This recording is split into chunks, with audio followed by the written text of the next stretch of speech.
আল্লাহ যখন কাউকে ভালোবাসে তখন তার শরীরে 4টি নিশানা পাওয়া যায়।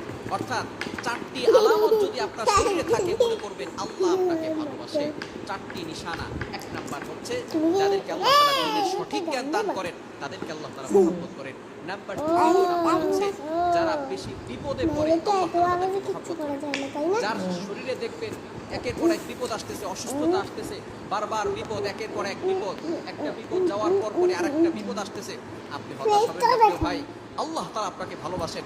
এই কোটি কোটি মানুষের ভিতরে আল্লাহ তাআলা আপনার প্রতি ফোকাস করেছেন, আল্লাহ তাআলা আপনাকে ভালোবেসেছেন বিধায় আল্লাহ পাক রব্বুল আলামিন আপনাকে বিপদ দিয়েছেন। মনে রাখবেন, নবীদেরকে আল্লাহ তাআলা বিপদ দিয়েছেন। ইব্রাহিম আলাইহিস সালাম খলিলুল্লাহ এবং মিল্লাতা আবিকুম ইব্রাহিম, যিনি সকল মুসলিম উম্মাহের, সকল মুসলমানদের পিতা এবং সকল মুসলমানদের লিডার, নেতা। সুতরাং ইব্রাহিম আলাইহিস সালামকে আল্লাহ তাআলা সবচেয়ে বেশি কষ্ট দিয়েছেন।